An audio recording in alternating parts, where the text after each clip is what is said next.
Desde criança, sempre fui muito ligada à minha avó, a quem chamarei aqui de Dona Célia. Uma mulher de fé inabalável, extremamente devota, dona de uma serenidade que sempre me transmitiu paz.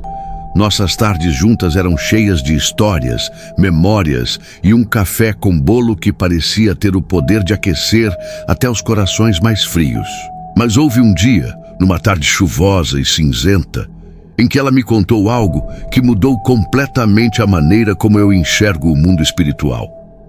Tudo começou quando, aconchegada sob um cobertor na varanda da casa dela, comecei a perguntar sobre o passado. Queria saber como tinha sido seu casamento com o meu avô, já falecido há muitos anos. Dona Célia sorriu com ternura e disse que havia sido um bom homem, gentil, honesto e muito amoroso.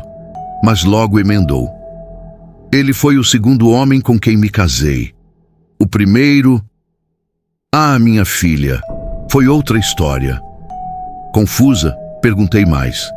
Eu não sabia que minha avó havia sido casada antes. Ela respirou fundo, olhou pela janela onde a chuva escorria como lágrimas silenciosas e começou a contar. Na minha juventude, quando me casei pela primeira vez, tudo parecia um sonho. Era uma época em que o casamento era considerado sagrado, imutável. Meus pais eram muito religiosos e a igreja era o centro da nossa vida comunitária. O casamento foi preparado com toda a pompa possível: vestido branco, flores naturais, uma missa solene e uma igreja lotada. Minha avó contou que naquele dia, assim que chegou à entrada da igreja e se preparava para caminhar até o altar, algo muito estranho aconteceu. Ao seu lado surgiu uma mulher. Não era uma convidada, nem uma religiosa. Era uma presença. Ela vestia um véu antigo, seus olhos eram tristes e a pele extremamente pálida. Ela olhou fixamente para minha avó e disse em tom baixo, mas firme: não se case com ele, ele vai te destruir. Dona Célia ficou paralisada. Disse que o coração disparou, as mãos ficaram geladas. Olhou ao redor, mas ninguém parecia notar aquela figura. Todos sorriam. O noivo a aguardava no altar com um olhar emocionado. Ela pensou que fosse apenas nervosismo, talvez até uma ilusão causada pela tensão do momento. Seguiu com o casamento. Nos primeiros meses tudo parecia normal, mas então começaram os silêncios prolongados, os olhares frios. Vieram os ciúmes infundados, as discussões e, por fim, as agressões.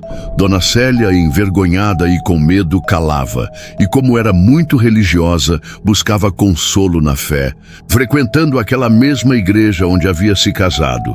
Foi numa tarde nublada, enquanto esperava para se confessar, que o impossível voltou a acontecer. Sentada em um dos bancos laterais da igreja, ela rezava baixinho, pedindo orientação, quando sentiu alguém ao seu lado. Era a mesma mulher, o véu, o rosto pálido, os olhos melancólicos. Sem rodeios, ela disse: eu te avisei, ele não era o homem certo. Se você não sair desse casamento, ele vai te matar. Minha avó chorou naquele instante. Estava esgotada, emocionalmente quebrada e ainda presa às correntes do medo e da vergonha. Disse à aparição que não podia se separar. Seria um escândalo, um peso que carregaria pelo resto da vida. Seria desacreditada, humilhada. Mas a mulher foi firme. Você não está sozinha. Confie, salve-se. Dona Célia levou semanas para tomar coragem, mas finalmente pediu o divórcio. Foi um escândalo. A família se voltou contra ela, perdeu amigas de infância, foi ridicularizada até por membros da igreja. O próprio padre, que conhecia parte da sua dor, a acusou de pecadora, mas ela se manteve firme. Algum tempo depois, ela conheceu meu avô, um homem de coração bom, que não se importou com o passado dela e lhe ofereceu um amor tranquilo, livre de gritos, de dor. Eles foram felizes por décadas, mas o mais assustador ainda estava por vir. Quase um ano após o divórcio, ela soube que seu ex-marido havia se casado novamente com uma jovem da região. e poucos meses depois, numa discussão acalorada, ele a matou com requintes de crueldade. Foi preso, mas não ficou muito tempo encarcerado. A tragédia abalou toda a cidade. E minha avó, quando soube, sentiu uma mistura de horror, tristeza e gratidão. Porque no fundo sabia que poderia ter sido ela. Ela me disse com os olhos marejados que nunca mais viu aquela mulher, mas que rezava por sua alma, porque acreditava que aquela presença não era uma alucinação ou um delírio. Era um espírito protetor, um anjo, uma entidade enviada para salvá-la. E antes de encerrar aquela conversa, ela me segurou pela mão e disse algo que nunca esqueci. Se um dia, minha neta, você ouvir uma voz que parece vir do nada, se enxergar algo que ninguém mais vê, não duvide. Às vezes, o invisível enxerga o que nossos olhos não podem ver. Desde então, levo comigo esse ensinamento, não apenas como uma lembrança de minha avó, mas como um alerta de que há forças ao nosso redor que não compreendemos completamente. Forças que, por vezes, estão ali para nos guiar, proteger e, quem sabe, nos salvar do pior. Às vezes, o maior mistério não está nas assombrações ou nos fantasmas que assustam, mas naqueles que silenciosamente nos protegem. Será que o espírito que apareceu para Dona Célia era alguém que já havia sido vítima daquele homem? Ou seria uma entidade enviada para evitar uma tragédia?